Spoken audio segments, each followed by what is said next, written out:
Okay, let's get things started. Welcome again to our workshop about interactive web applications. My name is Jeanette or Jeany Prinz. I'm heading the life sciences team here at Knime. I'm based in Berlin.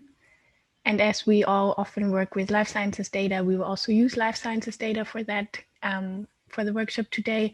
But if you don't have a background in life sciences, don't worry about it. It's mainly about important concepts, how you can build web applications, and we will also make sure to include tips and tricks that will help you to build robust web applications. With me is my dear colleague Janina. Hi. Hi. Hello. Yeah, I'm Janina. I'm a biomathematician by training, and I joined Knime in May this year, and I'm also a data scientist in Jeany's life science team. And so I will help you through this webinar today, the interactive web applications. To start off, just to let you know, if you have anything to chat about, to tell us where you're coming from, you can use the chat for that. If you have very specific questions, please use the Q&A so we can really have a look at them, and then we will answer them at the end of our presentation. Okay, what is the goal of this workshop today? At the end of the workshop, you should have an idea how to build engaging web applications, and you should also know how to create an interactive view using the JavaScript view nodes and the widget nodes. We will also show you how to deploy your web application workflow to the Knime server. And at the end, Jeany will tell you some tips and tricks how to create web applications easier. To start off, I'm just going to show you a short demo about the little web application that we created for this workshop now. So this is a web application called Compound Exploration. And it's for use case, for example, for a scientist who is analyzing molecules and already tested the molecules on a certain target, for example, protein, and found now a list of molecules that actually work on this on those proteins. And now, because if you take a molecule and you want to develop it to a drug, it also needs to fulfill other requirements, for example, certain molecular properties. Now the scientist can actually use this workflow to find good compounds. So how does it start? You just click run simply here, and then the scientist is asked, for example, to upload a file with their measurements. So I'm going to choose a file. I already prepared a file, of course, and upload it. And then it's also asking if its column headers are included or row IDs. I'm just going to click next now. And then the user or the scientist has to decide which of the columns, so those are the columns that were in my data file. For example, the sample is the sample ID, the ID of my molecules. Then the green and red means the green and red fluorescence intensity. Then there's a column which labels my compound as a hit. So it was a hit on my protein, for example. And I also have here EC50 values. This is the half maximal effective concentration of my compound. And I have the table, the column molecules that contains my molecule structure, and a column called REOS, which is rapid elimination of swill, which will explain on the next view a little bit more. On the right side, the scientist can then select what molecular descriptors should be calculated. So based on the compound structure, certain descriptors can be calculated. So then the user can select which are of interest to him. So maybe he decides to also calculate the number of atoms and number of rings, for example, and has the average molecular weight and so on, because that's properties that he also wants to consider inspecting his molecules. On the next page, then, we get an overview of the data. So we have here now a parallel coordinate plot showing me the molecular properties that I just selected, and they're calculated for each compound. Then I also have here a range slide filter, so I can actually filter for a certain EC50 value because I rather want to have a low concentration of my compound and still be it effective. So I want to have a low EC50 value, for example. Then I also map the green fluorescence data versus the red fluorescence data in my little scatter plot over here. And here I have a pie chart representing the RIOS categories. So my compounds are then categorized into pass, so they pass certain rules, and some compounds, 11s, are defined as too complex compound. Some have not such a good log P value, and for one, the molecular weight was too high. So now the scientists can actually interact with those views and can select certain compound, for example, and then in this table view here, I can have a closer look if that compound was actually a hit, and I can also then sort my EC50 values, for example. I can also see them, they are selected in the scatter plot as well. And also down here, I have a tile view where I can also inspect the structure of the molecules. But I'm not a real chemist, to be honest, so I don't see much if I look at the structures. So I'm just gonna randomly select a few of those compounds and say, those 6 compounds are good compounds. They fulfill my requirements. They were hits on my target. And then I can just simply click next. And in this view, the user can then define a name for files. So the data is written into a file. So I'm going to call them amazing compounds. My file, for example. And here on this right-hand side, I can select what columns I want to include in my Excel file that I create. So I'm going to take out the number of atoms. I'm going to put in the EC50 value, for example, and then I just simply click OK or Next. And now I can download the file that was created. Let's have a look at this Excel file. And here I can see now my 6 compounds that I selected in my interactive view. I can see the different columns that I selected to write into my Excel file. And what is also really nice that Knime also writes then the images of the compounds into that file. So now I can maybe go to a professional chemist and ask him about the compounds and if they look good to him. So let's go back to our slides. So this would be one example of a web application that you can create with Knime. But how does now this look under the hood? So how is that created? Let's have a look. So under the hood, there's actually this simple workflow running. It's actually pretty easy. You can also download it from the hub. We will provide you the link in the chat. And as you can see, to each view in my web application here, the components of the workflow correspond to that. So the first component is this file upload view that I had. The second one is where I select which column has my molecular structure and which molecular properties I want to calculate. Then the third view was those interactive visualizations where I can actually explore my data and select the compounds that seemed most interesting to me. And then the fourth one was where I defined the name of my file and which columns I should include in my file. And the last one is just simply to download the file that I created with this web application. So this is really simple. So what we can conclude is that one component in my workflow always corresponds to the view or to one view in my web application. That's pretty easy. But what you need to ensure is that the component needs to contain either a JavaScript node for the data visualization or a widget node, which then ensures an input from the user or a selection or filtering or output. So what are the widget nodes? So the widget nodes, you can find them in your node repository under workflow abstraction and widget. And there are several different widget nodes that are there for either use case you have. For example, you have a Boolean widget, as you've seen, where you can select, in my example, if there is a header available or not.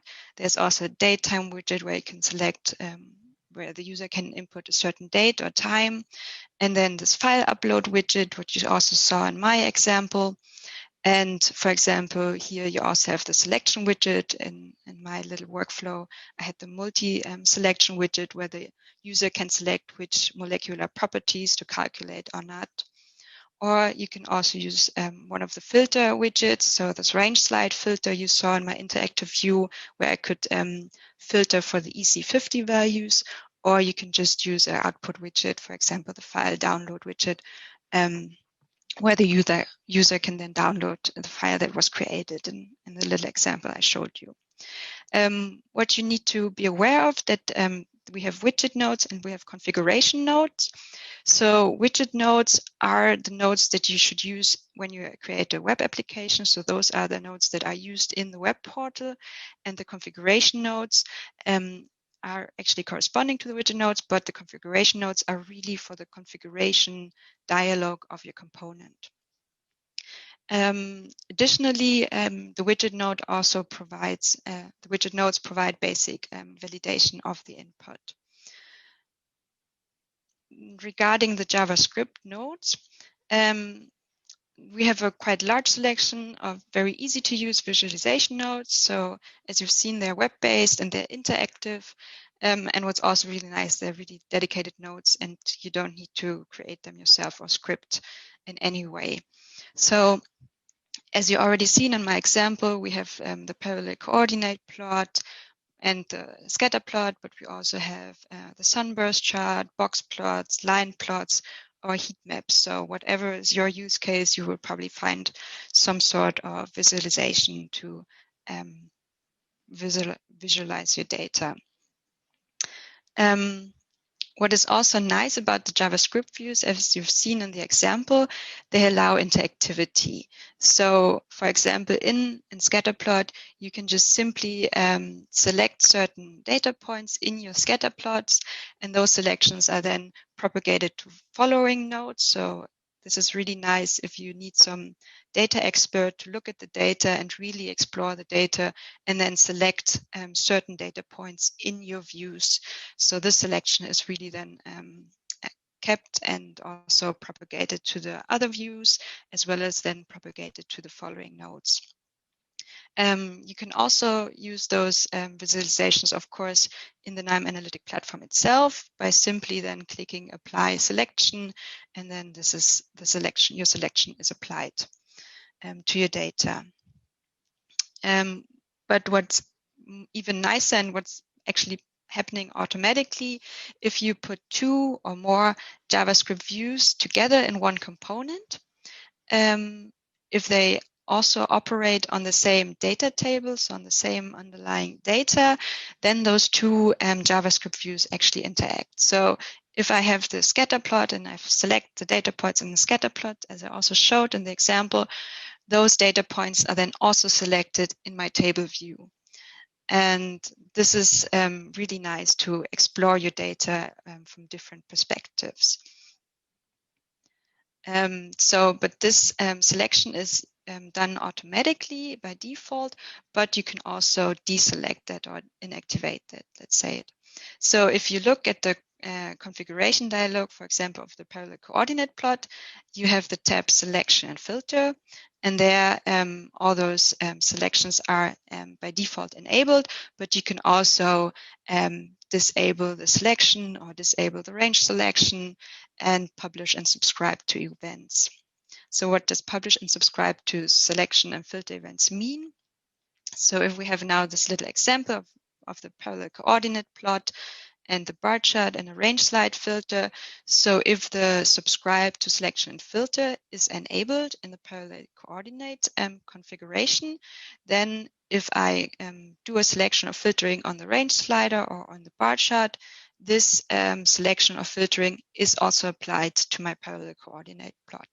If I turn that off, then I can filter on those two views or nodes, and then those selections are not shown.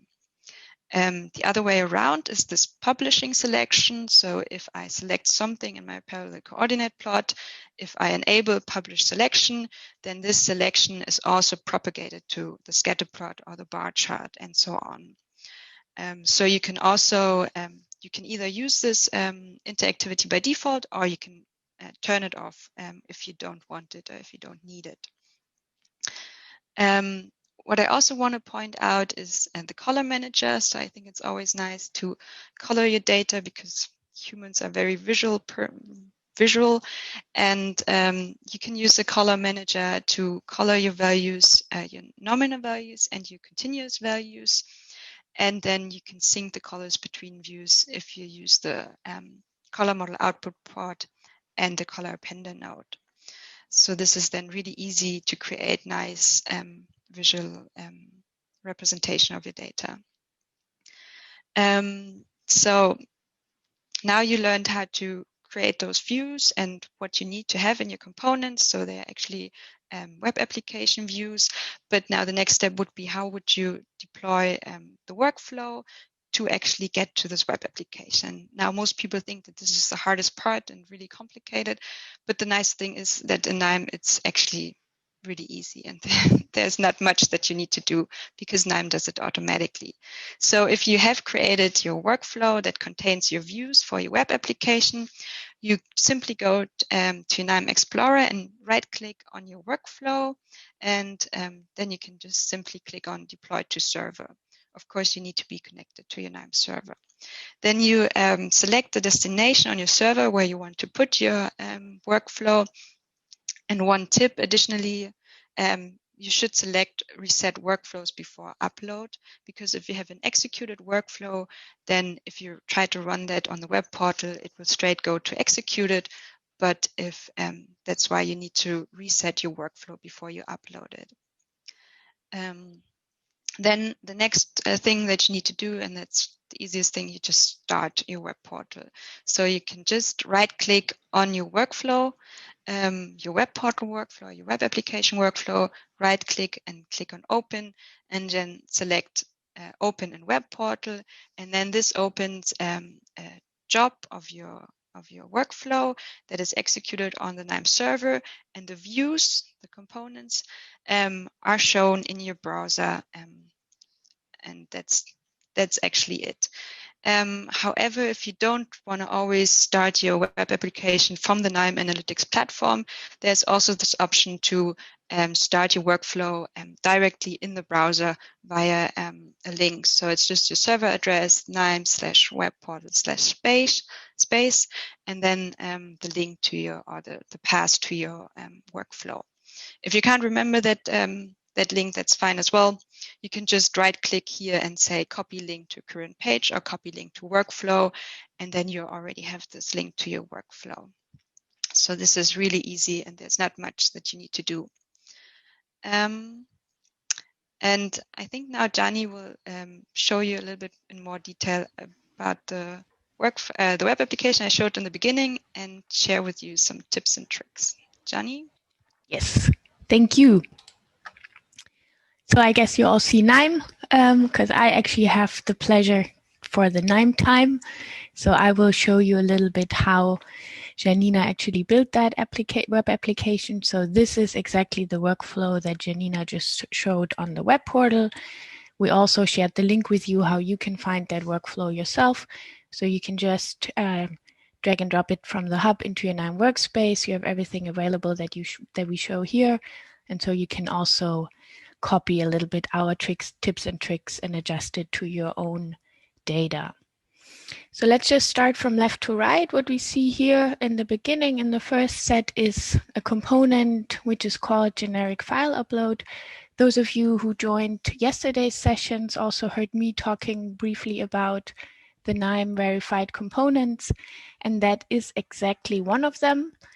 One that Janina built. I think that's a very, very useful one, rather basic, but pretty useful. What that allows you is just to upload any file, so that's why generic file, on the web portal. And if we actually want to have a look at briefly, maybe here it is. That's the component on the Knime hub, and I can now just drag and drop that into my Knime workspace and now use it on the web portal to upload a file. What I can do now, obviously also, which I can do with all those shared components, is either just use it out of the box and keep the link, and then if any updates are happening, I can also update my component. If I, however, want to adjust it to my own data, I can also just click on component and then disconnect link, and then actually my component is writable. So if I look inside of the component, I can now make adjustments. So depending on your use case, you can just use it out of the box, or adjust it to your own needs. And that's true for all our verified components. I can actually delete that here, maybe also disconnect. So maybe just for you to see, if I go inside of the component, if I have that link sharing on still, then it is a read-only instance, what you see here. That's why it is grayed out. If I disconnect the link, however, component and then disconnect link, and now I go inside of the component with a control double click, I see that it's not grayed out anymore and I can actually make changes. What I already said is that that component allows you to upload a file on the web portal. What it also does, however, if you're using the component locally like I do right now, you can also do it via the configuration, because there obviously the file upload is not available. That's a feature that's only available on the Knime web portal. So if I run it locally, I want to actually use it through the configuration. So I can do a right click and then configure. And then I see I have those nice configurations, and here I can just browse again and add a file, which I already did here. And again, I have selections if my file contains a header and things like that. Janina actually used a trick to do that. So if I go inside of that component again, you see here on our upper part, we have the configuration nodes. And on the lower part, we have the widget nodes. If you think back what Janina just told you, right, the difference between the configuration and the widget nodes is the configurations allow you to create a configuration of the component, whereas the widget allow you to create a view, which then obviously is also visible on the Knime web portal. And here, Janina actually stole shamelessly a trick from Paolo. I think that was from the guided visualization workflow. And I would also invite you to shamelessly steal either from us. Again, right, you have the workflow available on the Knime Hub, or also from Paolo.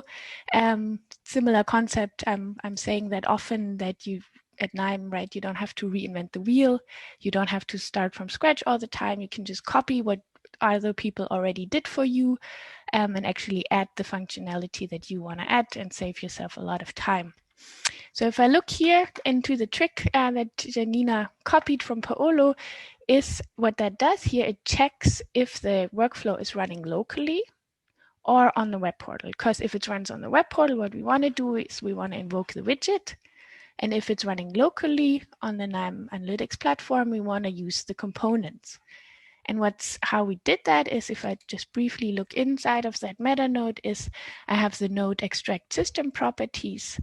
And here I can actually just use the Eclipse application, which then tells me where that workflow is running. And now that gets translated using a flow variable into a variable that has the value 0 if it's running on the locally, and 1 if it's running on the web portal. And now in the next step, we can simply use that variable in the case switch node. And then depending on the value, obviously either that part is executed or the lower part is executed. Obviously right now I'm showing you the thing in Knime, so we are actually using the upper part. And then in the next step, what's happening in the Knime, in that component here, is just depending on the file that you set, the correct reader is selected and the data is being read in. And then in the end, you have it actually in the output port of your component. So if we now look at the data, again, this is exactly the same data that Janina already showed you, right? We have the sample, we have the molecule, and we have that rapid elimination of swill category. Again, don't worry too much of the data about the data if you don't have a life science background. I think those concepts are still interesting. And if you have a life science background, that's just like an additional thing that we provide here. So what we now want to do actually with that data is we want to create those descriptors that Janina already showed. So what we want to do first is we want to use that molecule column that we selected in the RDKit from molecule node to convert it to an RDKit molecule, which we then feed into the RDKit descriptor calculation node. And for that, we basically want to have those selections as a variable. So what we do here in the in our dkit from molecule node is in the flow variables tab, we actually use the selected molecule as input through that little flow variable. And also in the rdkit descriptor manipulation, a descriptor calculation node, we also use a flow variable here. So that value, which is here a list of things, right, gets overwritten by a variable. And here there's also already a little trick again. That's actually a question that comes quite often. If I want to parameterize a node that has multiple inputs, right, then what I can do is use a list. And we will show you now how you can actually do that. And for this, I go into the component that Janina created, and I already see that trick here. So we have here the widget that, just looking at the view again quickly for you as a reminder, what that widget does is it lets me select the molecular properties. And again, I can include and exclude things. I don't want to do that right now. And now comes the next trick that Janina did, is she's using a group by node here, and she's grouping just over the selection, and then she's aggregating it as a list. And now she can use that list to create a flow variable. And now if I see that flow variable, that actually has the type list. And now I can use that flow variable in turn in a node to select multiple columns here. And that's exactly what we did in the descriptor calculation node. So that's trick number one. The second one is actually just pretty straightforward. So we use the column selection widget to create a flow variable that just contains the molecule that we want to, the column molecule that we want to select, and we just concatenate those variables. Another trick here in that component is here the header. So if we look back at the view actually quickly, and if you remember what Janina showed, right, we had that little header here containing the molecular properties. That is actually an image that Janina did herself, quite pretty. I could have not done that prettily. And what she did to include that was also stealing a little bit from another workflow, where she included that image in the header as the header by using a generic JavaScript view. And that's then visible, obviously, similar to other JavaScript nodes, right, in the component view, as she also said before. But if we look at the style meta node, we can look inside of that again. There's again a little bit trick working here. And again, I would advise you just copy what we have here, adjust it to your own image. And if you want to adjust it to your own image, what you can do is you can just look at that table creator node here, and we see that we have an image column. And that image has the logo image in base64 format. So what you can do is you can just take your image and code it with some online tool and just copy and paste it here, and then have it in your own header the way you want to. If you want to change a little bit of the styling, I'm definitely not a CSS expert or JavaScript expert or anything, but even I was able to change those settings, so that means something. So you can, for example, change the background color here or change the font and things like that. So even if you're not an expert, you can just take that, what we provide, adjust it to your own image or to your own style, and then just use that header in your own web portal application. So this is now basically how we created those variables, where we now use that in the rdkit descriptor calculation. What we have available now are those descriptors. We can again look at the data. Always important in Knime, right? Make sure that everything is how it's supposed to be. Nice, we have everything there. Now we also create an image, which we then now can use in the next view. I will already have a look at the view. That is actually my favorite part of that workflow. For me personally, I think it's a very cool view. So you see again what Janina showed before. You got a range slider with the EC50 values. Everything is interactive. I can select stuff. Enable selection. I can select stuff. And then I also see it in the plot and everything. So it's really pretty. Again, just a reminder, right? That view is exactly the same view that we just saw in the web portal. And now how do we actually create that view? If I look inside of that component, I see also what Janina already mentioned a little bit, those JavaScript views, right? Maybe too much zooming, let's do 150. So I see all those nice JavaScript views. I have here again the same header. I already explained that. Then we have the column manager. Janina showed that in her slides too. Then we have the interactive range slider that allows me to filter for the EC50 values. I can add a label, and then I obviously have to select the column that I want to filter on. Also, if you want to filter the data out in the end, right, not only in the plot, but then also afterwards, if you want to use that data later, you also have to use an apply filter node. And then what Janina also showed in her slides, the parallel coordinates plot, for example, is just from the configuration. I just select which columns I want to actually display, and then I don't have to do anything to enable the selection and filtering because that's already enabled by default. If you want to change that, you can go to the selection and filter tab and select or deselect something. And then if I select something in one plot, it gets automatically propagated to the other ones. And this way I can create this cool composite and interactive view. The composite or the composition of the plots and where they are located, I can change in the layout editor.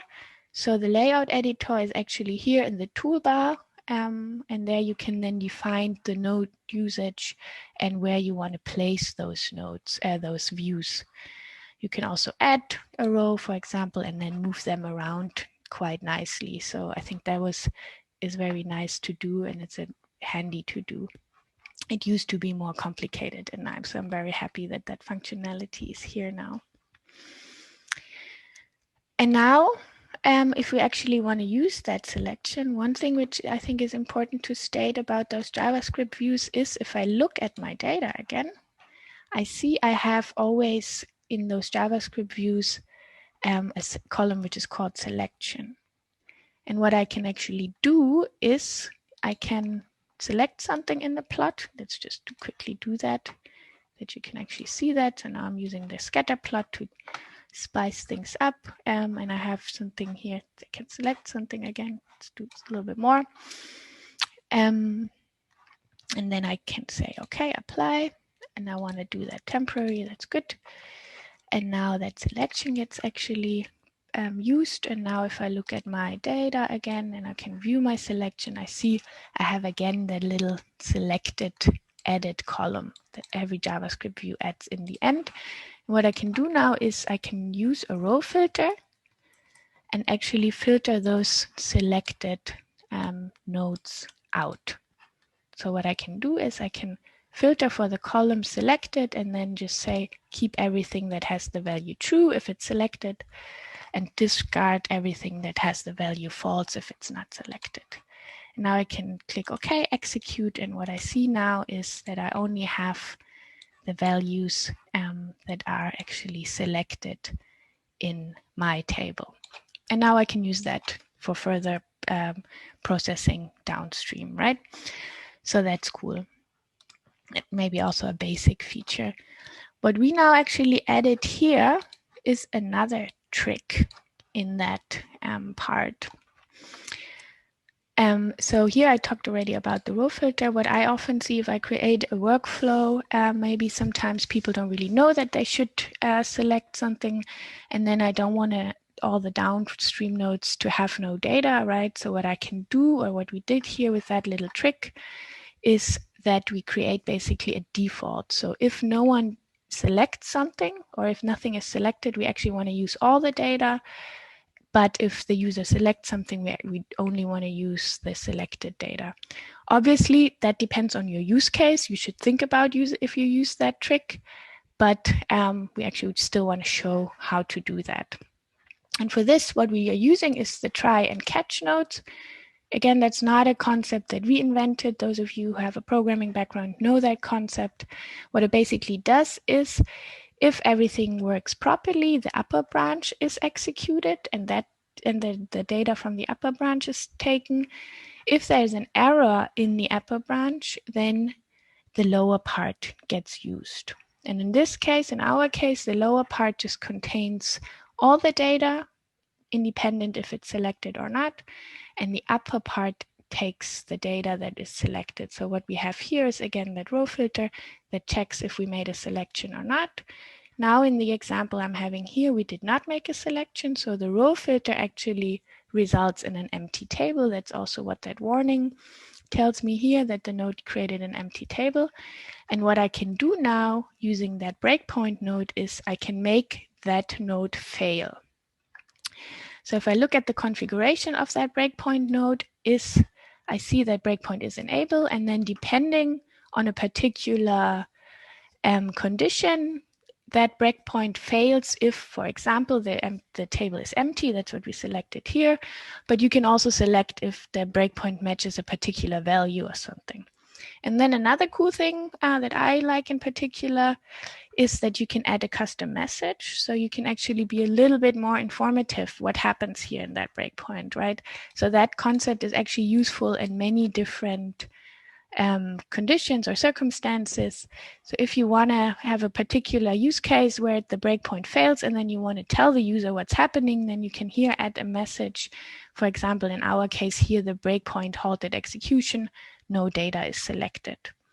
And if we look on that error message and we hover over it, we actually see that that custom message is also used in that error message when we hover over it. So I think that's also very nice. So just looking back a little bit on the tips and tricks that we learned here, we already saw the layout editor. We learned how we can create those interactions and that we don't have to do much. We learned a little bit about error handling using the try catch and the breakpoint. One more thing that I want to actually highlight here is the functionality of enable highlighting. So I want to highlight the enable highlighting. So what Janina also said is that those nodes, the JavaScript nodes, you don't need to do anything or much, and they can easily speak to each other. The only thing what you need as a prerequisite for this is that they are operating on the same table. This is just right if you have different tables and you select something in one table and they don't correspond to each other, Knime doesn't know where that selection should be propagated. So that's an important thing to know, right? So you can't do any or many transformations in between, because then you basically lose the ability to propagate that selection. However, in a few nodes, and that includes, for example, the group by node, we have a feature that is called enable highlighting. So if I type here in the node repository, the group by, and then I just drag and drop that into my workspace and connect it. And what I can do is just group by something. Let's do the RIOS category, apply and OK. Now I did not select the enable highlighting. I will just quickly show you what happens if I don't do that. And now I just do a table view as the next one. And now I can just execute and open my view. And now I have just a quick table that contains the RIOS filter. The idea here would be, for example, is that I create a master detail table where I have maybe more details in one table, and then I have just the categories in another one. So if I now look at that interactive view again, I see here my selection again. I select something, and now I have my table here below. If I select something here now, nothing happens in my table above, right? That's because Knime doesn't know which rows that actually correspond to. But if I now go inside of my component again and I do enable highlighting in my node, enable highlighting, and click OK. And now I execute it again and look at the view again. What I see is if I select something in my node here, that selection now gets also propagated. So this is the enable highlighting. Just quickly for you to show again where it is. configuration of the group by node. And here I have the little checkbox enable highlighting, which then allows me to create an interactive view also for that master detail table. All right, so what we basically just saw now is how we can create those interactive views, how we can change the layout, and we saw a little bit more about the tips and tricks about error handling. The last few steps are pretty basic, what we see now. So what that view does is we just wanted to add a file name, and Janina called it amazing compounds. I think here the default is just compounds. If we look inside of the component, we see that we have again that header, right? And then we have the string widget, which just allows me to add any file name. Again, what I get out is just a flow variable, which has the file name in there. And now I can actually use that flow variable, for example, here in the string manipulation, to add a temporary directory through the create temp dir node. What Janina always did nicely here is she used the merge variables node. So that allows you to merge the variables. Obviously, you can also just add the variables one after another in the nodes, just in a consecutive order, and those get propagated as well. But I think especially if you're doing something for a demo purpose, it's nicer to use the merge variables nodes. And then what she also added right here, she basically just adds all the variables to the column filter widget. And then what that allows me is actually to select the columns that I want to write down in my file. Maybe something to highlight here, right? You can actually exclude and include particular column types. For example, here we can just say, well, we only want to allow string and PNG image. We don't want to allow that the user can select Boolean values, so true and false or whatever. But again, that depends a little bit on your own use case. And now we actually use that file path that we just created. Maybe one more thing actually to mention here is, right, we always work a lot with variables because that's just important if you really want to create robust workflows. And I already mentioned that recently, but in the trainings, for example, but a general thing for you to know, if you're using components, the scope of a variable is local. What that means is if you create a variable inside of a component, it's not visible outside of that component. What you have to do is you have to explicitly expose that. And you can do that, for example, in the component output. And there you can then just select the variables that you want to have visible from the outside. And that's what also Janina obviously did here. So now we actually have those variables available in the Excel writer. We can just use that. Here we see the path is controlled by a variable. Now we write that to a temporary directory. And now if you remember on the web portal, we had now the option just to download that file again. On the Knime analytics platform, we don't have that option. That's a web portal feature. So what we're doing here again is we're using that little trick that we detect where we are on the Knime server, and then we have again that variable that is 1 if we are local, if we are on the web portal, and 0 if we are local. And then depending where we are, we either use the file download widget, which then allows me just to download it on the web portal, or when we are local, we just display the file location. So if I just look at that view now, I see, here the file can be found at, and then I see the temporary path that I created. So again, that was that little trick using the system properties, right? And again, you can also just copy that trick from the workflow that we shared, or you can also look at Paolo's guided visualization workflow, which is a pretty cool one as well. Maybe you also wonder, and that's something that Janina will mention now in the next step, is that Janina had on the web portal also this little life science company logo, and she will actually now talk about how she did that. Yes. So let me share my screen again. yeah, maybe some of you already know the Knime web portal, and maybe, as Jeany already said, you were wondering why, in my example, there was actually a little DNA and the life science company said. The web portal enables you to apply a customized theme. So that's actually pretty easy to do. You just create your own CSS file where you define maybe your company colors, font type, font size, and so on. And then you just upload it to a specific location on the server and make a little change to your config file. And then you can easily adjust the theme of your web portal. And maybe if you want, get rid of the Knime logo and have your own company logo on the web portal. So this is really easy, and there's also a documentation where you can look it up.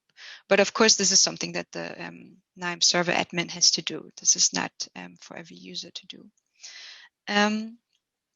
Yes, so with that, we are actually coming to the end of our little workshop. I want to point out that we have also this life science website where you can always find information from our life science team, new blogs that we are writing, or you can also find little workflow snippets that we're creating, which help you maybe to get started easily and to easily reuse those snippets for your workflows, and you can copy and paste them really easy. And we also always post about new webinars that we're giving or trainings, so it's always handy to have a look what we're up to. But if you also want to stay connected in other ways with us, you can look at the blog, of course.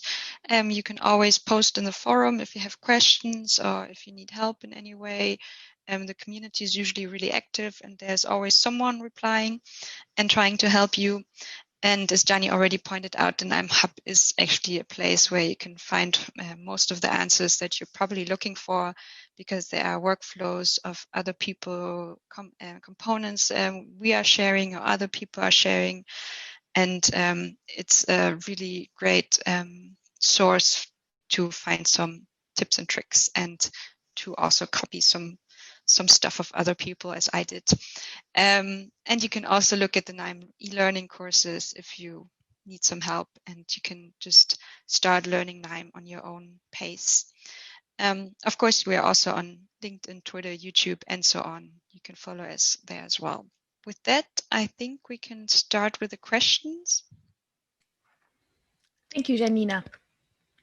So there was one question, and Jim answered that already in the chat about sharing the slides. I just want to mention that again. So there will be a follow-up email, and we will share the slides obviously in there.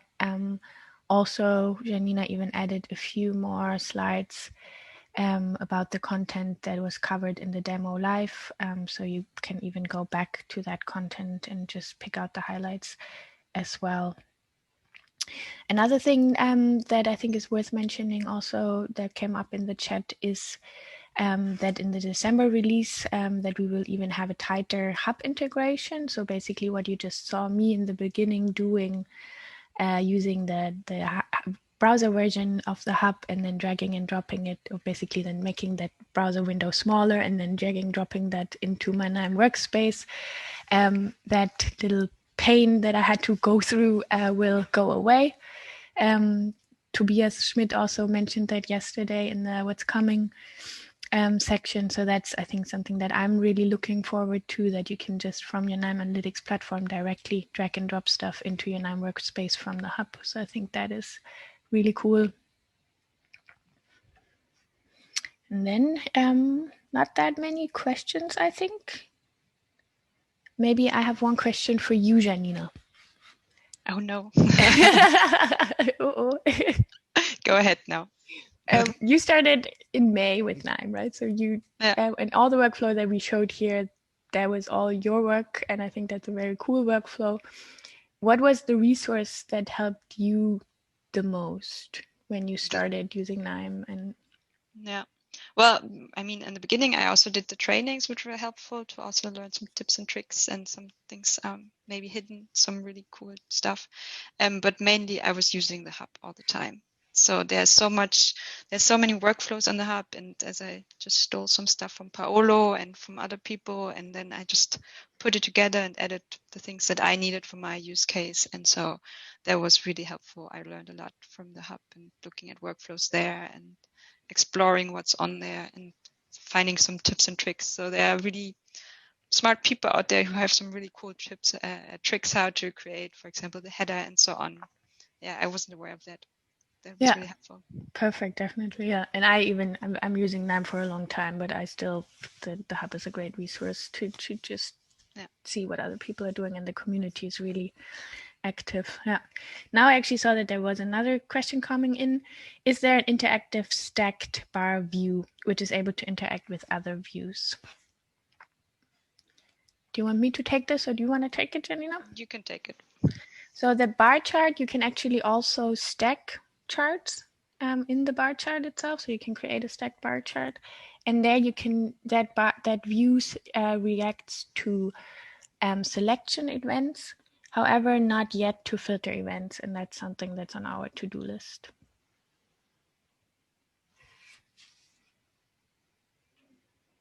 Okay, I think with that, we covered everything. Maybe two more things. So one is those of you, especially if you're rather new to Knime, and all those concepts that we showed were obviously rather advanced. And if you didn't have the time to participate in the trainings Monday and Tuesday this week, Janina and I will actually run another online course in the beginning of December. And we will also use life sciences data for this. So especially if you're interested in life sciences data, I would warmly recommend you to join that course. It is an L1 level, so it's really beginner. And then the second week of December, we will actually run an advanced session course where you then also learn more about flow variables and things like that. And then also, obviously, if you're interested in life sciences data, we actually have a way deeper dive into life sciences data, especially chemistry data, in 6 minutes. So I think that's a great opportunity now for all of you. Grab a coffee, quick break, and then join the RD Kit seminar led by Alice and Greg. Yeah, I will also join that. Me too. I'm looking forward to it.